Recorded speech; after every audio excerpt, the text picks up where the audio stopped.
And welcome to the Lakers Pulse podcast. I am your glorious host, Nelson, who has returned from his hosting duties after Merge hosted the last podcast. I am here with Clayton Fawcett, the one and only. How are you doing, Clayton? I'm very, very hot. Wow, please don't flatter yourself too much. I'm on the surface of the sun right now. It's just stupidly hot here. And with me today, I also have Merge. What's up, Merge? What's going on? And we have a special guest today. We have Jonathan from the Lakers Legacy podcast. What's up, Jonathan? What's up? It's lit. So the NBA Finals are going on right now, and obviously it's the most important thing going on in sports because no one cares about hockey. Sorry to break the news.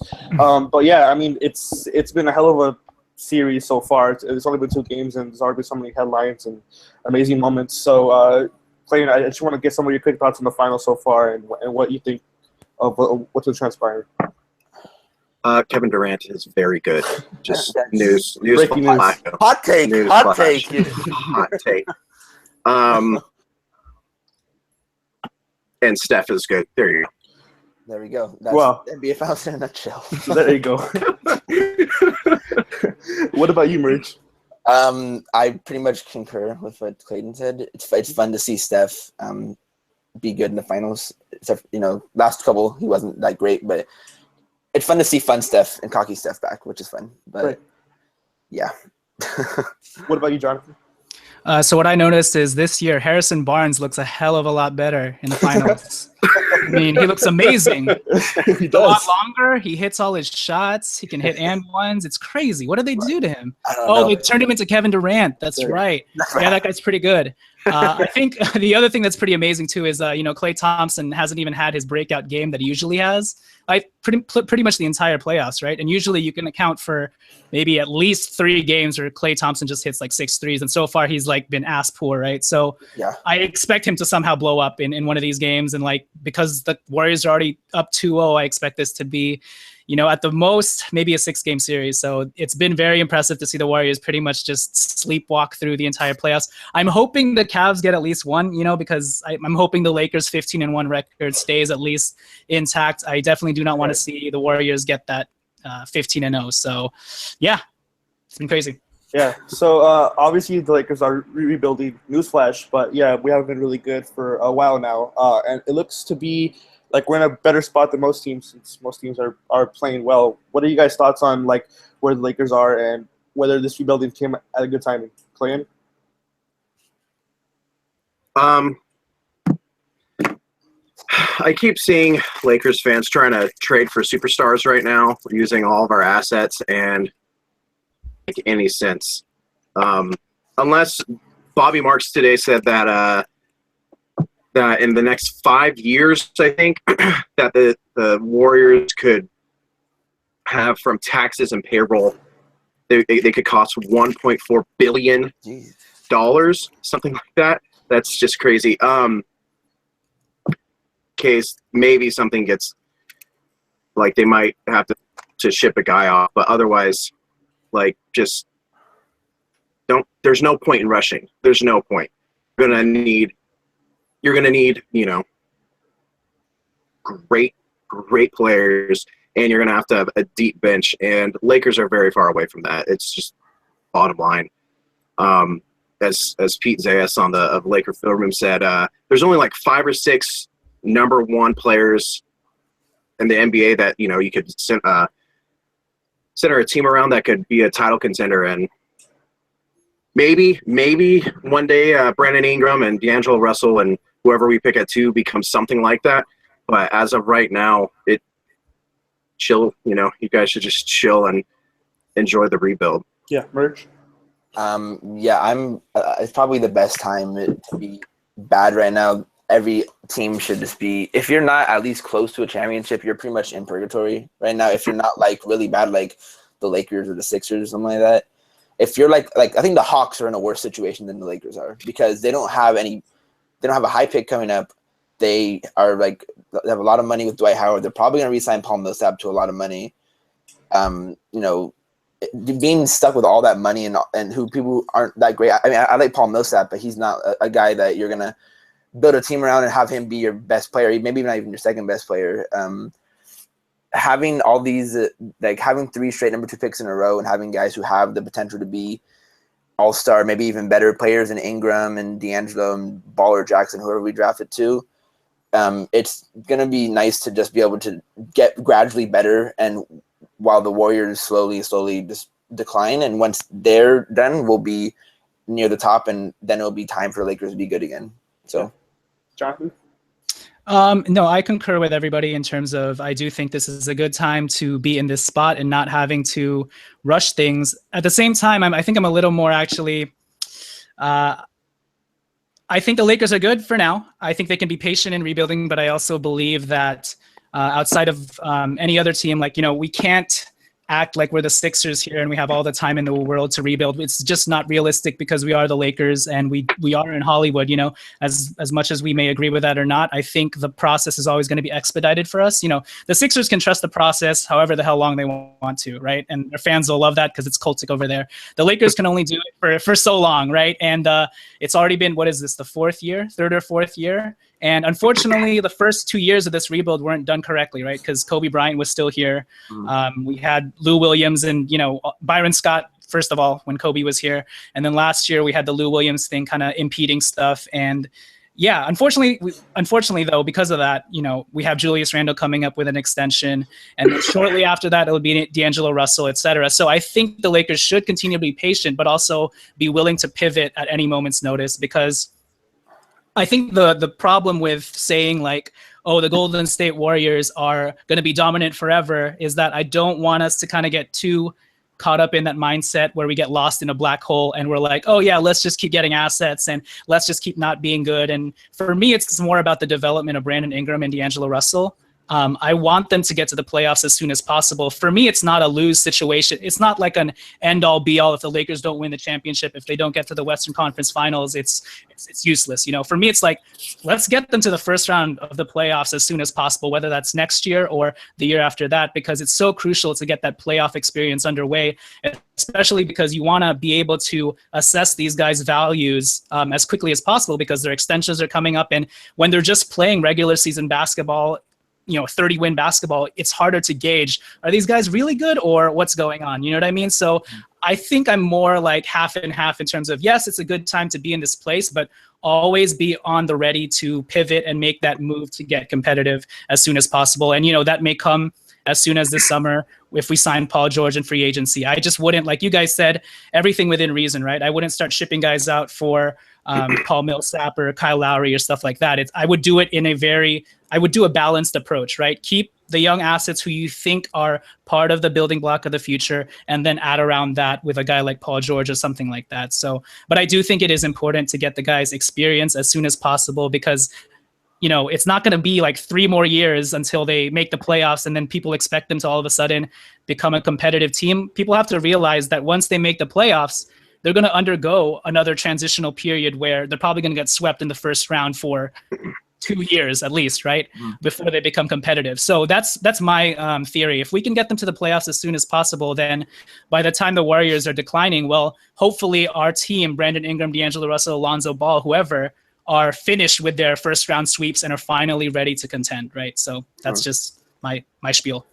Right. So, I mean, I agree with all you guys' points. I think I'm probably leaning more towards being a little more patient, but I certainly see the process of not just accumulating assets and not really developing them in a correct manner. I certainly think that the playoff atmosphere allows you to gauge value. I don't necessarily think a first round sweep is the best measuring stick, but I certainly think that much more deep playoff runs, like at least the second round, that certainly gauges some value. And I think that it's tough to really pinpoint how slow or how fast you should go, and I certainly think that the Lakers are probably going to go faster than Philly, just because Philly, I agree with Jonathan that it's much more of a cult thing where like they trust the process and they're willing to wait 10, 12, 20 years, however long it takes. As long as they have those fun young players like Joel Embiid and Ben Simmons coming down the pipeline, they can still get hyped for that. But I certainly think that Lakers fans are much more clamoring for results. I think that the front office is probably going to work pretty hard to make sure that they're contending pretty soon. And with that transition into the front office, real quick. Jonathan brought up something that I've seen. It's been 4 years that we're rebuilding. I don't know if I necessarily agree with that. It's 2 years we've been rebuilding, and the 2 previous years we just sucked. You know what I'm saying? They didn't really have any assets at the time. I mean, they had Randall. They drafted 3 years ago or whatever now. Yeah. Do you know what I'm getting at? Yeah. No, I agree. I think in terms of asset accumulation, you're correct, right? It's only been really 2 years, maybe 3 if you include Randall. But I think in terms of what the public, perceives it to be, it's 4 years. Yeah. You know what I mean? Like very true. The general fan base. So yeah. Yeah. And then I just wanted to quickly talk about Nelson bringing out the first round sweep. I'm not saying I want first round sweeps. I'm just saying that by the time the young Lakers are ready to finally get to the playoffs, it's not like it's not like we have any Kevin Durant or Russell Westbrooks on the team that the first year they make the playoffs, they're just going to make it to the second round. They're likely going to get swept. And for me, that's okay because it's part of the learning process. Like, I think getting a first round sweep is just, your badge of honor. Like, this is my first time in the playoffs. So that's why I'm saying, like, if you can get them there as soon as possible with some added help without totally blowing up your assets and your young core, you do that. And I bring that up because you see how valuable that experience is. I mean, I brought up like a guy like Gordon Hayward, right? He's 27 now. And this past year was like his first year really in the playoffs, like really understanding playoff basketball. And good for him. They got to the second round, but you'd hope that experience happened a little bit sooner. But look now, he's 27 and he's going to be a free agent. And Utah's like, well, And then also, if you want to make it contextual to the Lakers, Kobe Bryant was always in the playoffs from his rookie year, right? And by age 20, 21, he was winning a championship. Like, that is immense experience. And obviously it's not the same because these guys are starting off at a rebuild, but if you can get Brandon Ingram at 24, getting to the first round of the playoffs, like, I think that would be great experience. And by the time he's 26, maybe he's actually ready to make it to the Western Conference Finals or Finals. So, but I say that all within reason, right? Like, we're not going to trade like everybody just to make a win now move and make that Steve Nash come, Dwight Howard come, like crazy moves like that. So. Right. Yeah. I totally see your point of that in the value of having a good first round loss and then just continue to build after that. So the Lakers hired a couple new front office people and they totally reshaped it and shook it up, and now they've been in the process of hiring new guys. And of course, the two heads are Rob Pelinka and Magic Johnson, who are the president of basketball operations and the GM of the team. So they haven't done that much since this is their first true off season, and all they really did was do some activity at the trade line at the trade deadline, and change up the staff a little bit and talk in some press conferences. But I wanted to gauge where you guys stand on the front office and what they've done so far. So I'll start with Jonathan. Oh, me? Can we go to someone else? I feel like I've been talking like crazy. Let's go to Merge, man. I'll start. Yeah, sure. I'll start. I was definitely very, I was most optimistic of probably me, Nelson, and Clayton about the Magic Johnson hiring. Oh, yeah. But I was definitely you were by far the most. Oh yeah, and then you guys just slowly just brought me down. You look like the biggest Magic Johnson fan in the world compared to us. That's not what happened, but Magic has definitely scared me when the hire first happened. I thought he was gonna bring in like older guys who didn't really know like today's NBA. But ever since he hired Pelinka and ever since I've heard Pelinka talk, whenever I hear Pelinka talk, it's kind of like he's kind of like reassuring me with stuff, and I'm like slowly becoming more of a huge fan of Rob. I know he hasn't done anything, but he seems to be going at everything with the right mindset. I really like the small stuff, like trying to get all the guys under 10% body fat and stuff like that, like watching the nutrition and hiring. What was the name of the strength and conditioning guy they just hired? Gunnar Peterson. Okay, yeah, Gunnar Peterson. And you can see he's already working really like a lot with Brandon and Zubac, who probably need the most in completely different ways. Zubac needs to lose some pounds, and Brandon needs to add some pounds. Just doing little stuff like that, and every time Pelinka talks, he seems very in on the top young guys we have, like the Ingram and D'Angelo. Obviously, I think if the right trade came around, they would trade D'Angelo at least, even though I'm against that. But I see the reasoning, but I don't see them having him on the block, asking everyone if they want him. As much as people want to make it out like that sometimes, after he said the whole Brandon Ingram's the only untouchable player. I don't think that means D'Angelo is very touchable. It's just Brandon's the top prospect. And I kind of agree with that because he probably has the most untapped potential out of all of them, and he has the most potential out of all of them. So I definitely have been happy with what Rob has been doing, and Magic hasn't done anything to, hurt that confidence in Rob or himself. Honestly, I'm looking forward to the offseason just to see what they do. People have been projecting that Magic wants to make a splash and wants to make this first big move just to like show his presence and stuff like that. But I honestly think that they're going to lay low. If the Pacers offer like Paul George for like Randall and Clarkson, they'll take that. But I don't see them trading the second pick, D'Angelo or Brandon. And they don't accumulate a lot of money for next season. They're going to try to dump people, but I think that so far they've been really great, and they're making me more confident for the future and the next few years for these young guys. Mm-hmm. Clayton? Man, I freaked out that day when I was at work, and I was just like, damn it, you've got to be kidding me. Like, I did not have like any optimism with that, but I do have to say, so far I'm right there with Merge now. They haven't done anything that like other than the De'Aaron Fox rumors. Magic trading Lou, hours of taking over. Yeah, and then also bringing up Nwaba, who I still like. I mean, maybe he becomes a rotating guy, but at very least he challenges guys in practice. Yeah, I've totally flipped. I think I have more confidence in what they're doing than. And they've even like calmed my like fears of Jeannie, because with Jeannie, her comment of I want an all-star in LA for the all-star game, I was just like, she's gonna try and get him to trade for someone, and we're just not ready for it. And I think so far, I think she even backtracked on that, if I remember correctly. So, yeah, I was definitely wrong, and I've been known to overreact really quickly. So, yeah, I like where the direction is going so far. Yeah. So I guess I'll give my thoughts on it since I also overreact like Clayton did. I certainly don't think it's going to be a dumpster fire or anything like that. I'm sure that the front office is going to have much more faith in them than I did when they originally were brought on, obviously. I'm still not going to totally buy in to what they're doing just because we haven't seen a big enough sample size for me to buy in yet. I want to see her first offseason and see how they do. And you can say a lot of things.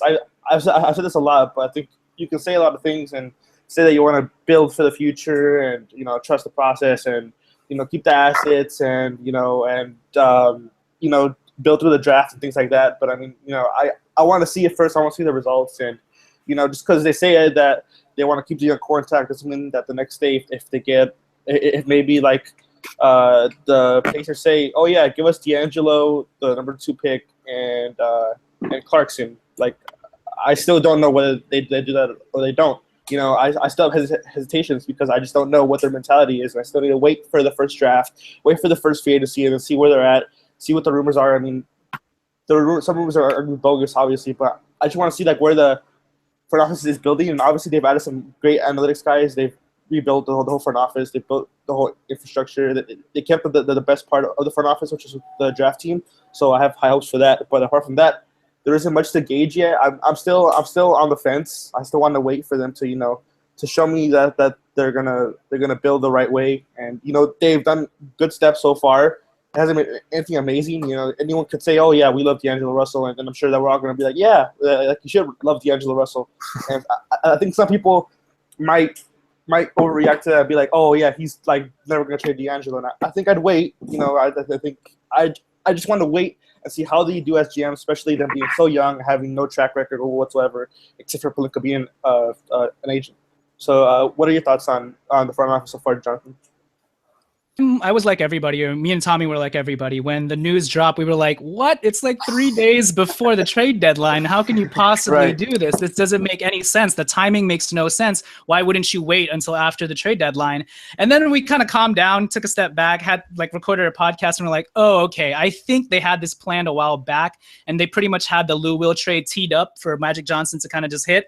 And so when we thought about it that way, we were like, okay, this makes a lot more sense if they knew they already had the Lou Will trade in the bag, and all they needed to do was announce Magic Johnson and then announce that Rob Pelinka was going to be the GM. And since then, we were in wait and see mode. We're like, is Magic going to say anything stupid, et cetera, et cetera. We saw him as like, okay, Magic Johnson is just going to be. At first, when it was just Magic Johnson, like, holy hell, right? That was scary. But when they said Rob Pelinka is actually going to be the main guy, I was like, okay, this guy's a former agent. And if you really think about it, it's like, it's almost as close to tampering as you can get, right? I mean, like a month ago, like 2 weeks before he became the GM, this guy was still dealing with his NBA clients and superstars. Like, he probably knows intel that nobody else does, And I think, my one big thing is I feel like we finally caught up to the future. Obviously, it is still wait and see mode because no tangible moves have been made outside of the Lou Will trade and David Nwaba, but in terms of the way they've totally restructured the front office, my God, it's been so.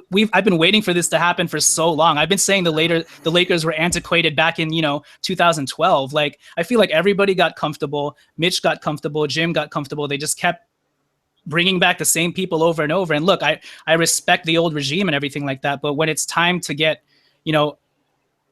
with the times, it's time to get with the times. And I feel like Pelinka is saying that, I'm going to keep the people who did well in the job previous, but I'm also going to clean house if I don't believe these are the best people suited for this position, right? And it seems like he's doing that from every department down, from the analytics to the strength and conditioning to the PR guy. God bless John Black, right? But it seems like they're really being intentional about it. And that's what I really appreciate, the fact that they're trying to get the best out of facet of their organization and not sitting on their hands. I think too long, Mitch kind of just became risk averse, wouldn't try creative things, and at the last second got panicked because he didn't do those things and signed Mozgov and Deng, right? That was the nail in his coffin. It feels like Pelinka is willing to be patient, but also willing to be savvy about things and knows when to pivot when opportunity presents itself, but also knows when to sit and be there, So I'm just really optimistic. Obviously, if they do something stupid like trade number 2 and D'Angelo Russell for Paul George, then yes, then we can all freak out. But so far, everything they've said has made me think that, the Lakers have finally caught up. And for once, we might actually be one of the savvier front offices. You can even see from the way that Wojnarowski has been kind of leaking that, the Lakers think they're going to get Paul George no matter what, To me, that signals that Pelinka might actually have a channel through Wojnarowski now, where Mitch, get anything out of Mitch, But Rob Pelinka's probably like, no, I'm going to use this to my advantage, and I'm going to use guys like Woj to kind of throw out smoke screens there to kind of throw people off, So by the fact Woj is saying like, yeah, the Lakers don't want to trade anything, and if I were the Lakers, I wouldn't trade anything for Paul George because they think he's going to walk anyways, even if he is traded to another team. Right. And I was like, that is so smart, of course, So, and Sam Hinkie had the same problem with the Sixers where he would not tell Wojnarowski anything. And that kind of backfired on him because, when you have that relationship with a guy like Woj, he will do what you tell him to do, even if it's not technically quote unquote true, right? And so it just seems to me like Rob Pelinka is a very savvy dude. On the outside, he seems like Leave It to Beaver. He's quoting scripture and stuff. But I think this guy is a snake, dude. I think this guy is savvy as all heck, So I really appreciate that about him. Right before Mitch left, they were talking about how, I forgot who said it, but they were saying how Mitch too often was too traditional and old school and kind of played by the books, right? And that's great, but at the same time, if everybody is talking to clients before 12:01 p.m. or 12:01 a.m. of the free agency, you got to do that too. Otherwise, you're going to be stuck with Mozgov at 12:01 a.m. Yeah. So it seems to me like not only is Rob going to do that, but Rob probably already knows people's sentiments about the Lakers right now. So right. I'm really encouraged about it, and hopefully our perception of it right now follows through with actual tangible moves that are smart. So right, I still have a couple. I think it's promising that Magic Johnson knows like literally nothing about anything related to like salary cap or the collective bargaining agreement or any of that stuff. So he's still learning all that stuff. So Pelinka has most of the power, and I think I probably trust Pelinka more than Magic Johnson at this point. So that's kind of promising. So up next, we got. I'm sorry. No, it's fine. No, again, Clayton, please, again, no, please. I'm sorry. I'm sorry. I'm sorry. One thing that I like. This almost sounds like I'm always one that says like stop bringing in former Lakers and stuff like that. But one thing that I do find questionable is the whole not wanting to bring in Jerry West. Like, oh yeah. I find Jerry West like the front office god, you know.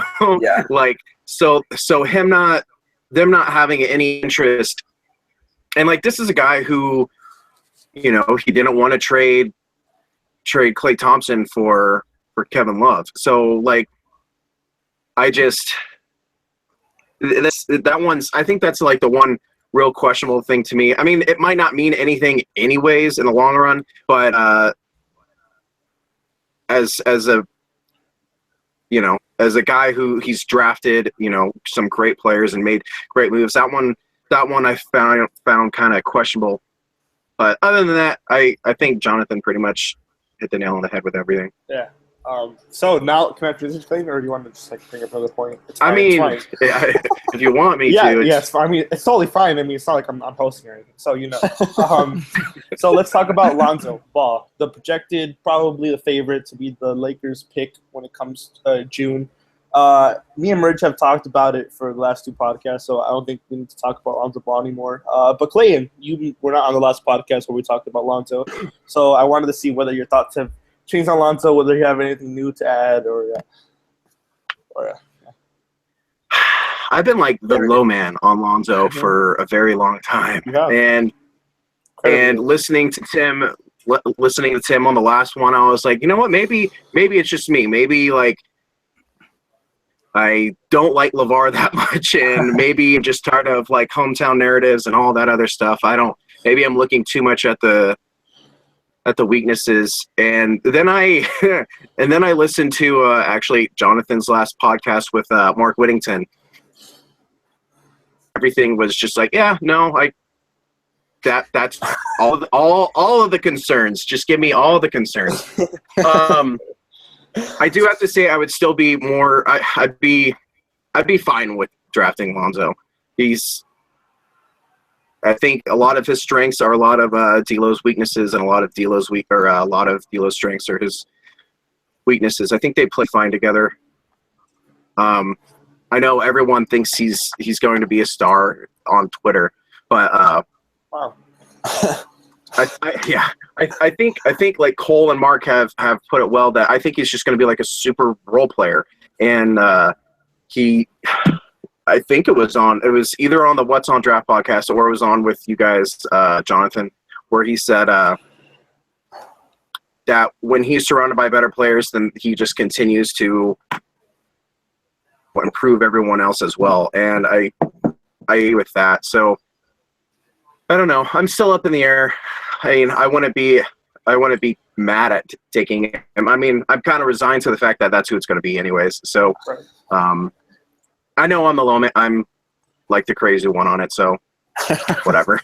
Yeah. So Merge, do you think Lonzo Ball will be a star, since Clayton likes to merge topics? So, I think he's gonna be like a guy who gets all-star considerations like every year, like a Mike Conley sort of, and maybe he makes one or two. But I think his best value will be making others better, and he'll be a guy that averages around like 17 points, 7 assists, and like 5 boards per game in his prime, and maybe a bit more on the assist end. But I think his best value is being able to make D'Angelo and Brandon and hopefully maybe Paul George if he comes, making them just better players overall. And you know, he's just a really smart player, and hopefully he can bring in that culture of passing the ball and swinging it around and just like being unselfish.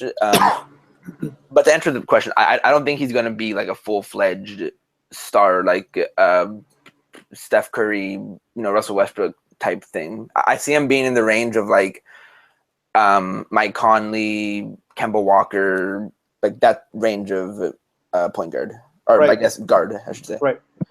So I think I'm probably on the same boat, just because he's not going to handle the ball enough for be a primary initiator, in my opinion. So I think that kind of limits his star potential.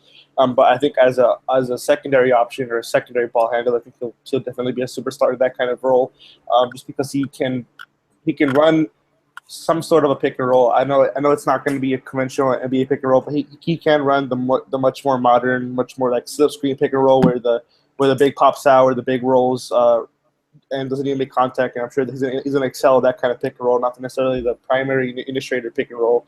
And I think that he moves the ball well.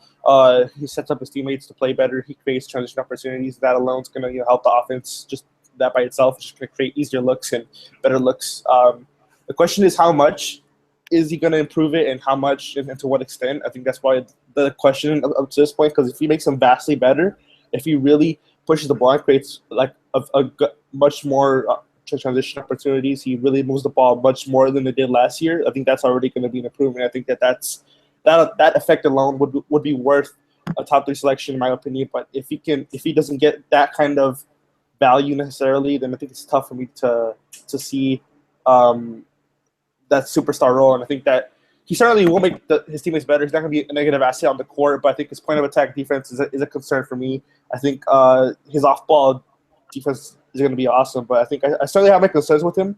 But I think that if he really does make his teammates better to the extent that I think that he can, then I think that he's worthy of that kind of selection. So, Jonathan, I'm really curious to see your thoughts on Lonzo since I don't really listen to your podcast all that much. How dare you? Oh my gosh. I just wanna. I'm curious. I'm a curious man by nature. Jesus Christ. Hey, just so you know, Jonathan, I listen all the time. Just so you know. Okay. Wow. hey, we're not. Now, Hey, we got someone bagging on him apparently, and then we have another one kissing his ass. So hey, you know what? we got the I'm full. not bagging on him. I'm just saying that I don't listen as often as I should. Right? That's all I'm saying. No, I wouldn't listen to my podcast either. No, but that's a good segue because my podcast, follow us on Twitter at Lakers Legacy Pod as Clayton reference. Shameless plug. If you want to feel a little lukewarm about Lonzo Ball, then listen to our last episode with Mark Whittington and Cole Zwicker. If you want to feel super lit for Lonzo, listen to the one that we just dropped today, because we had his old high school, Chino Hills high school coach, Coach Bake, on to talk about how he was in high school. And I got to tell you, man, I was like Clayton at the beginning where I was low on Lonzo. I was so low to the point where I was like, if we get number 2 and we don't get Markelle Fultz, I'm okay trading it straight up for Paul George, because I don't really like the rest of the prospects because everyone has like a major hole. So that was that low. And slowly I've come around to it. And especially after talking to Coach Bake, and obviously it's clearly not the most unbiased, it's like the most biased, forum to talk about Lonzo Ball. It's like his coach. But let me tell you, man, I think there's something to be said, and not to get too like mumbo jumbo-y with the intangibles, but I think there's something to be said about a guy who plays the right way. And given the Lakers prospects right now, I think outside of Brandon Ingram, we have too many guys right now who just have like their own agenda. And I love D'Angelo Russell, but it just seems like they all have their own agenda. They're still trying to find their way. And Lonzo Ball from day one has always known how to play basketball. And here's a little preview from our podcast, but Steve Bake, Coach Bake, was giving us an example of when Lonzo Ball, the first time he met Lonzo Ball as a freshman, he said that Lonzo Ball is the type of guy who he's the most talented guy in the court, but he always passes to his teammates, always makes the extra pass, always makes the right pass. And there was a play with one of their shooters where it was crunch time, and Lonzo Ball passed it to a guy on the baseline wide open. He missed the 3. They called timeout. They drew up a play, and then the next play down, Lonzo Ball passed it to that same exact guy on the baseline, and this time that guy hit the open 3, or hit the 3.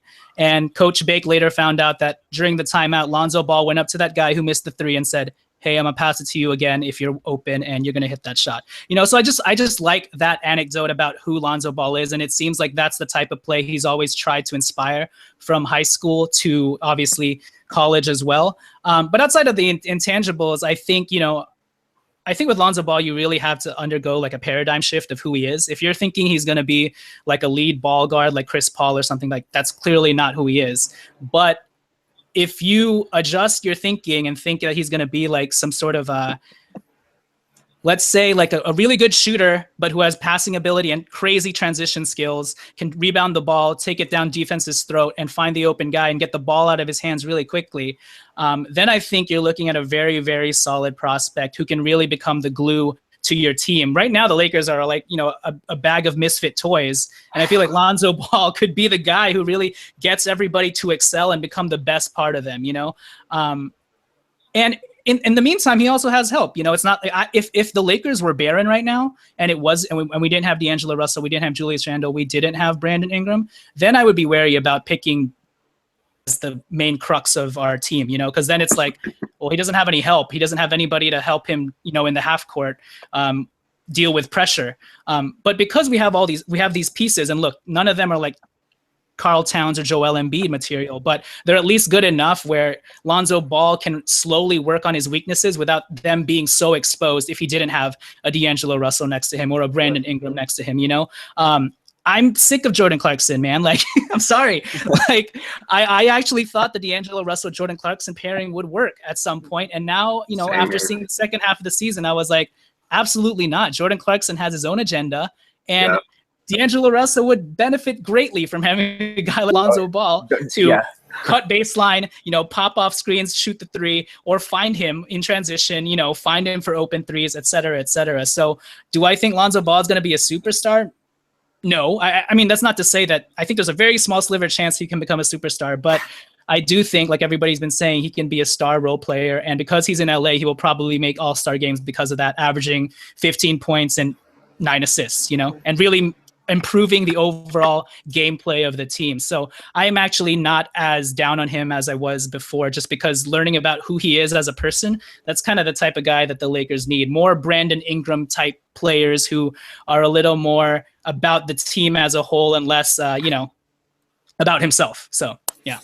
Yeah, I think it's really important to have those kind of players around the team. I think that those are the kind of players that you need, as apart from the isolation or the guys who can score when you give them the ball. I think that you need a certain amount of guys that can, keep the ball moving, create for others, and have that sort of balance to where they're scoring and passing and ball movement. And there's sort of fluidity to the offense where it's not just like ball dominant, pound, isolation, pick and roll, and just score every time. There's much more ball movement, cutting off ball actions. Something that the Lakers lacked last year. I think that with Lonzo and D'Angelo, I think Luke would be really stupid not to take advantage of both their off-ball abilities.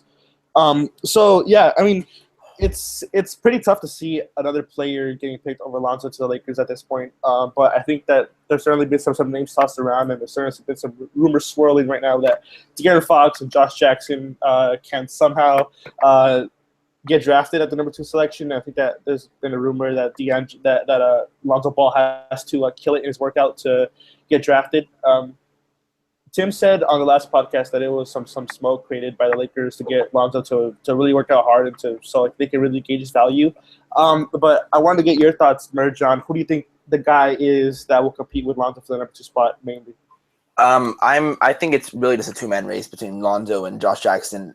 In my mind, De'Aaron isn't even close. I honestly think Dennis Smith, who isn't that close either, but I think Dennis Smith is closer than De'Aaron Fox is personally. But I think Josh Jackson's the only guy that can really compete with him, because I think he's semi-close to him in like the eyes of a lot of prospects. And I think he brings some of the same aspects that Lonzo does in terms of he's able to be a decent playmaker, or a good one for his position, for sure. And he's versatile on defense. I think his defense is the biggest value with him, and I think what the Lakers will really consider him for is because he has a really high motor. He's a really good isolation defender. He needs to work on his off-ball defense because he's a little he defends a little too much. He over defends a guy and he over rotates. So he has some fundamental issues that he would need to fix. But I've heard people say that he's the type of guy that players would really want to play with, and he's the guy that you want to go to war with, and he's the guy that's going to give 110% every single time on both ends. I still think Lonzo is ahead of him in at least the Lakers' eyes, but I think Josh Jackson, with his athleticism, with his personality, with his I don't know if I necessarily bring in personality right now with that off. Well, I've heard people say that he's a good kid, and people who have talked to him really like him as a kid. But that thing with him in college is kind of iffy at the moment. It's kind of we don't know what exactly went down, but I've heard more than enough people to that are really questioning that to drop him down a peg because of that. So, well, maybe that could be just me. Sorry to interrupt, but that one. That one, you know how I am with anything with that. Yeah. I think in workouts, the biggest thing people look at in like natural workout is if you have like out the gym athleticism, jumping out the gym athleticism, then you get the eye of people. So I think he's the only guy that can really go after Lonzo and kind of challenge him for that number 2 spot, and mostly because of the defense, in my opinion. Yeah. Clayton, who do you think is the biggest challenger for Lonzo for the number 2 spot? Honestly, I don't know if there really is a challenger for Lonzo at the moment. All the rumors that have been flying around by Schultz, right? And there was the one just today, the guy from NBA.com, Scott Howard Cooper, I think his name is. Yeah, it is. Cooper didn't have any sources on that, and from multiple people I talk with, they say that Schultz is not a very reliable source. So, I mean, if I had to pick anyone, it would probably be Jackson because of pretty much everything Merge said. But I think Lakers want spacing, and that shot is a very big concern. He obviously would improve the defense, but at the same time, nowadays you need shooting and you need that spacing. And Merge, you brought up on the last pod with Tim, the backing down into the post, being able to do a turnaround, fade away, like when you got Randall down low and Mozgov or Zubats or anyone like that, that's not a lot of space. So I'm just convinced it's Lonzo. I don't really look at the rumors and think that it's anything. I just think it's just noise at the moment. Jonathan? No, I agree. I think it's either. I mean, it's pretty much Lonzo Ball. But if there was anyone that the Lakers are considering hard, it would be Josh Jackson. If there was a dark horse to come in and do something, it would probably be Dennis Smith Jr. Because I think once they get him in for workouts, they're gonna be like, "Holy crap, this guy is so athletic and amazing," and he could do himself a favor by being great in their interviews or whatnot. But I would say it's Josh Jackson, and outside of the car incident, I love Josh Jackson's game, and the explosive dunks and whatnot are amazing. But what actually caught my eye more was the playmaking. I think his willingness to pass, his adept ability to find guys cutting and whatnot is really rare. That's why people will ask, like, well, what's the difference between Josh Jackson and guys at the number 2 before who were extremely athletic, like Derek Williams, or shout out to former Laker Wesley Johnson, like Michael Kidd-Gilchrist. Like, what's the difference? And my answer is Josh Jackson can really pass, and he can handle the ball. Wesley Johnson couldn't dribble the ball to save his life. All he was doing was jumping off 2 feet in college, and that's pretty much it. Yeah. Josh Jackson can dribble the ball. Like, he's not like Kevin Durant shaky, but he has enough handles to actually do something. And I've seen him hit, up and under layups, and that's a move that, NBA veterans make, and he can make it in college already. So I'm impressed by everything Josh Jackson has. And, Mike Schmitz from Draft Express said Josh Jackson has to work on his shot, but he's definitely not a non-shooter. This is not a Michael Kidd-Gilchrist scenario where it's totally unfixable and it's never going to happen. I think he improved his college 3-point percentage over the second half of the season. He shot like 40% to get it up from 30% to like 38%, right? So maybe he'll never become like an elite 3-point shooter or anything like that, but all he really needs to do is shoot a pull-up jump shot. And I heard he's actually better just shooting it from a dribble, off the dribble. So as long as he works on his shot selection, works on his off-ball D, and just staying focused, I think he could be a really, really good prospect. And the other thing about Josh Jackson is his intensity, right? The Lakers need somebody like that, Instead of Luke Walton having to put in Meta World Peace to shake things up, it's like,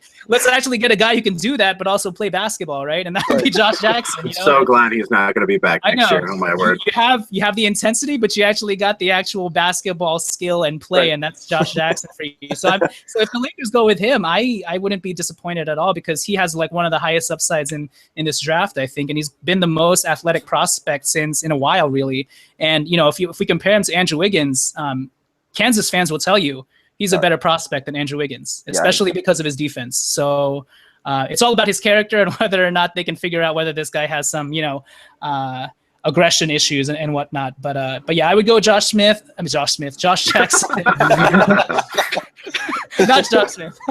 Josh Jackson, and then dark horse would be Dennis Smith Jr. The only reason why I believe the De'Aaron Fox stuff a little bit is because the character thing. He is a really good kid. I just hope that once they get him into the workouts, they're like, yeah, we can't mess around with this too much. The kid's a great guy, but we also have to look at the on-court play and how he fits into our team. And right now, having a non-shooter is too much of a risk and a gamble at this point to roll the dice on. So yeah. Yeah. Ben Rosales talked about that. I'm sorry, dude. I'm sorry. No, please. What did Ben say? Because Ben's on the podcast. What are you playing? Please tell me. No, because whatever. Ben was talking about that. How De'Aaron has the good personality and everything, and people like to for some reason ding Lonzo on possible character issues, but because of LeVar, but. Even as someone who's not a fan of Lonzo, everything I've ever seen or heard about Lonzo is that he's an absolutely phenomenal kid.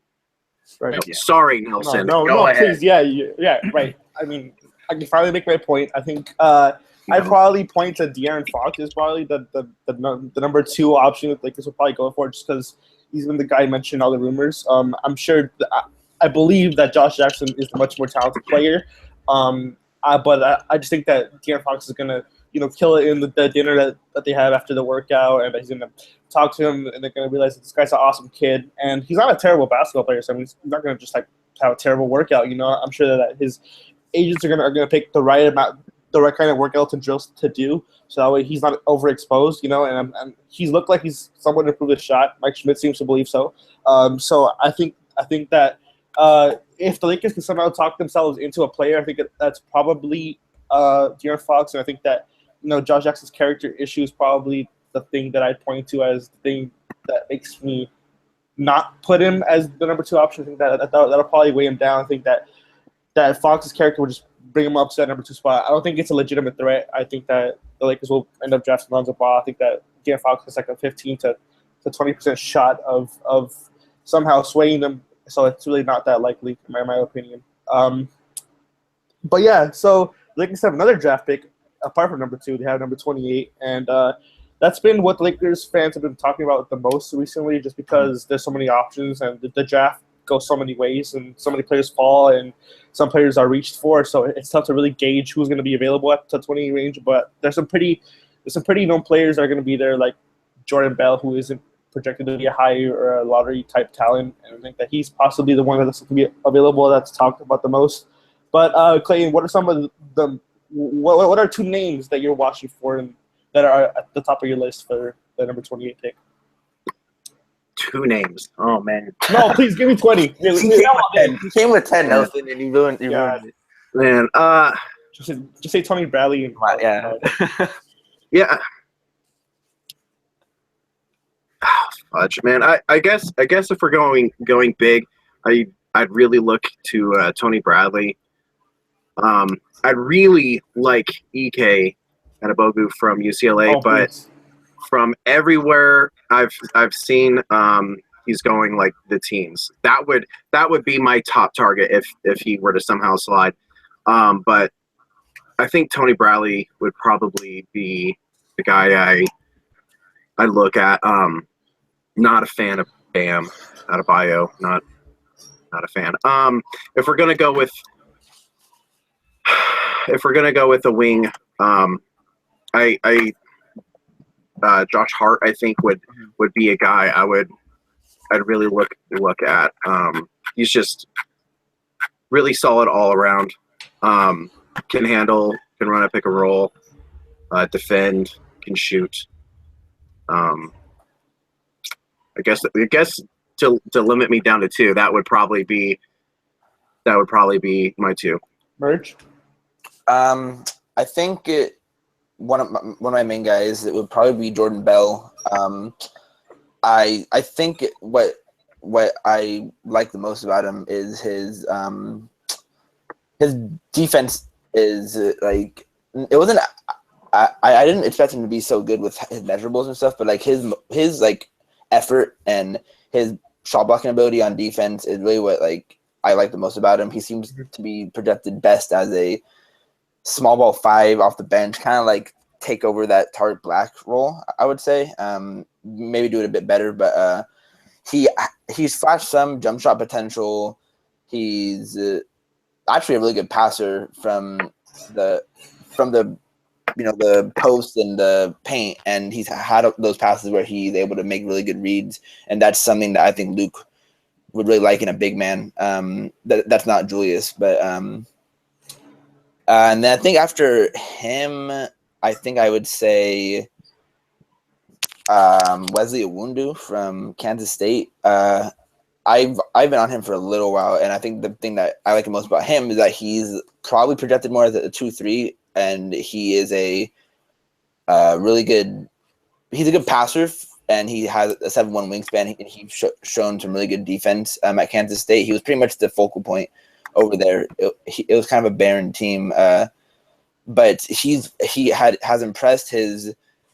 I mean, he's improved his jump shot over the past couple of years. It's gotten better and better over the year, but I really want a guy who can be off the bench and be a 1-2 who can kind of seamlessly transition with D'Angelo or Lonzo Ball and be able to be a defender, a passer, or a shooter. So those are probably my two. Jonathan, what are your two names? I'm going to cheat this a little bit and jump off the Jordan Bell train because I've heard that he is like one of the best defensive prospects in this draft. I compared him to like a defensive-minded Thomas Robinson. He's just as athletic as Thomas Robinson, but this is a guy. Imagine if Thomas Robinson came out of the draft not thinking that he was a superstar and focusing on all the wrong things, but right. This Jordan Bell is Thomas Robinson who knows his role from day one and can improve from there. And if you get that type of player who has that crazy motor, insane athleticism, then you could really have something there, especially because he is so defensive minded, is a great rim protector. It just sucks that he doesn't have the wingspan and the height to go along with that, but it doesn't matter because that guy can jump out of the gym, so I like Jordan Bell. But if I had to name two other prospects, in terms of a big, I really like Anzejis Pasecniks. I forgot who video this past weekend. I think it was Jonathan Gavoni or whatever, but yeah. He tweeted out some, video of him, making post moves, dunking, cutting, going out to the 3-point line and shooting. It's like a poor man's Porzingis. The problem with Pasecniks is I think he's probably going to be taken probably in the 20s. Right now he's like 24, but he's probably gonna start creeping up just because the big crop in this draft is so piss poor that a guy like Pasecniks you'd probably take a chance on earlier because he, as opposed to guys like Anibogu and Bam Adebayo, this guy actually has shooting potential. So, and he's like 7'3", like guys are going to start swinging at guys like 7'3", like him and Jonathan Jean are insanely tall and, athletic. So I like Pasecniks as a prospect if he lands at 28. And you heard it here first. My nickname for Anzejis Pasecniks is the Apex. So if we ever get him and we draft him, the Apex, because nobody's going to be able to say his name, right? Yeah. But if we're thinking about a wing and a guard prospect, I recently started watching some Derek White footage, and I really like Derek White. Yeah. He is good, man. He's this year's like Malcolm Brogdon. I really like his shot. His shot looks pure. He just seems like in control. What did he average this year? He averaged like 18 points on 57% shooting from 2-point field goals, 40% from 3, 4.3 assists, 4.1 rebounds. He seems like a very do-it-all, solid guy, all-around kind of player. And, he's 23, but I think the Lakers, with how young they're going still, it's still good to have those type of Larry Nance Jr. older prospects who can just bring stability. And if Malcolm Brogdon showed us anything, it's not a bad thing to get somebody who knows what he's doing in the league. And I think Derek White could still have some upside as well. So. Mm-hmm. Yeah, so I think the Derek White is probably the name at the top of my list. I like the athleticism. I think that's a decent wingspan. I think that he's a good shooter, like Jonathan said. But I think my main guy would probably be Rodion's Kirkix, just because he's been hyped as some sort of a lottery talent, and now he's fallen all the way to 29. And I think that if the Lakers would have passed him up at that point, I think I'd probably be pretty mad, just because from what I've seen, he's a pretty fluid athlete. He can shoot it some. He has that slight build. He's not really he's not really all that strong, but he's pretty smooth in front court. He can dribble some and he can shoot it. And I think that's pretty valuable. I haven't seen much on his defense, but I think that he has the sort of body that should be able to defend some. I don't think he'll be a great defender, but I think he should be able to defend some.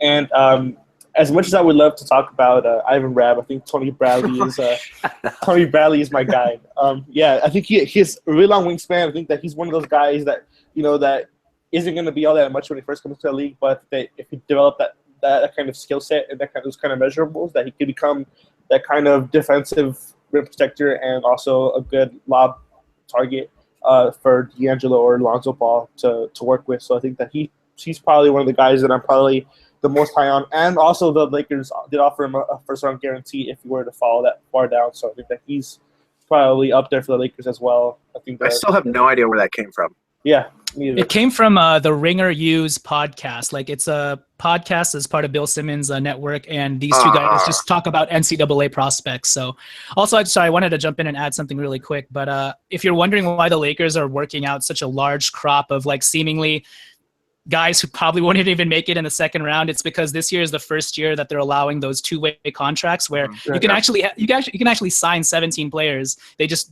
are going to end up in the D League, but you have the rights to them. So it's actually a really cool deal because you can call them up whenever you want to, and you have the rights to those guys. So if you're wondering why the Lakers working out all these no-name prospects, they don't even have a second-round draft pick. That's probably why, and I commend them for doing that and really doing their due diligence, because they might end up signing one or two unrestricted free agents from that second round crop that end up not getting picked by a team. And in that case, because they worked out such a wide array of prospects, that's to our benefit, so. Yeah, that's been something that we've talked about several times on the podcast. That's an avenue that the Lakers really haven't taken a huge advantage of since really a couple of years ago with Robert Upshaw and Jonathan Holmes, two guys that were expected to go first round, and then they signed as undrafted guys for training camp and whatnot, and that I agree that would be definitely a good way to get more talent, that little avenue. Yeah, for sure. Yeah. So Jonathan, do you have any guys that you don't want at the number 28 spot? That I don't want? I've never heard that before. That I don't want. Yeah. Let's see. I honestly don't know a lot of these later round prospects. I wouldn't say there's one guy that I definitely don't want, but I don't want Caleb Swanigan. I'll tell you that much. You're preaching to the choir. Outside of that, outside of that, I don't really have any strong feelings towards anybody else. But I don't know about you guys. Yeah, no, I think Clayton has a few names. Oh man, he has a few names. I have lots of names. Well, list them since you had so many options. Let's see some of the people that you dislike. That I don't want at 28. They don't want at 28. Yeah. Okay. Well, if Bam is rising up awards, I'm thankful he won't be there. Don't really want Bam. I'm not a fan of Hartenstein. Your boy Rab. I'm not really. Wow, I'm not really in on Tyler Lydon. He's like a 3-4. I don't really. Yeah. What an explanation, man. Yeah, I don't know what it is. That's just a guy I really wouldn't like. But yeah, Caleb Swanigan, that's one that I've seen floated around a lot with Lakers Twitter, and oh my word, that'd be really, really, really, really bad. He doesn't play any defense. So you got a guy that can play inside out, stretch the floor, but can't defend, and that's not something we need. More defenders. We don't need guys that can't defend. Right, especially in space, because Zubats can't really defend in space, so they can do something to contrast that kind of defense. So that's probably going to do it for us on Lakers Pulse podcast. Clayton, do you have anything coming up for us? Well, we're finally working on mock drafts. It took me long enough with my crazy class last month. Jesus. Yeah. thinking about doing a Josh Jackson piece of possibly why he could or should be the pick at number 3. Sure. Holy crap! There's a bee in my garage now. And it's like right by my face. Okay, sorry. And I think that's it for me. Merge? Oh wait, Merge is the right, so I would. Yeah. So yeah. he just We don't follows have to along plug with us. him. Yeah, Merge. Thanks, man. You're just a lazy bum. Sorry. Yeah, thanks. Appreciate it. Anytime. So, Jonathan, you guys have anything coming up on at Lakers Legacy? Like I said, follow us on Twitter at Lakers Legacy Pod. Also, we're on iTunes, obviously, and we just dropped our podcast episode with Lonzo Ball's Chino Hills High School coach Steve Bake tonight. You guys should all listen to it, including you, Nelson, since you don't listen to us. Honestly, this is like probably our best episode, and mainly just because of the guest, because we didn't think that he would be so candid. And Coach Bake talked for probably honestly 95% of the podcast. And at times I had to interject purposefully, or otherwise he'd be like going on tangents and talking about like his son's life story. I don't know, it's crazy. Anyways, yeah, definitely check out. Yeah, something And out of it. yeah, you can follow me on my personal account as well at jhun88, JHUN88. And I have a question for you guys. I think at least, I don't think Clayton, you're the demographic, but at least Nelson and Merge. Damn. Did you guys read Captain? Sorry.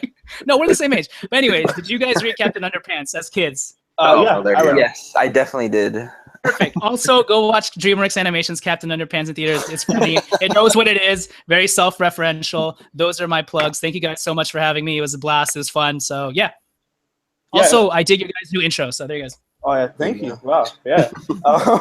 So, yeah, I think I'll probably go watch the Captain Underpants movie just because I'm still 5-year-old inside. So, I mean, There you go. I kind of want to enjoy that kind of movie. You know? Inside? Yeah. Inside. Wow, Clayton. So great, as always. But yeah, I'm gonna be writing my Lonzo Ball scouting report, which is gonna be 128 gifts. Oh my So, god. so if you want to read that, you guys can go ahead and check that out. It's gonna come out in a week.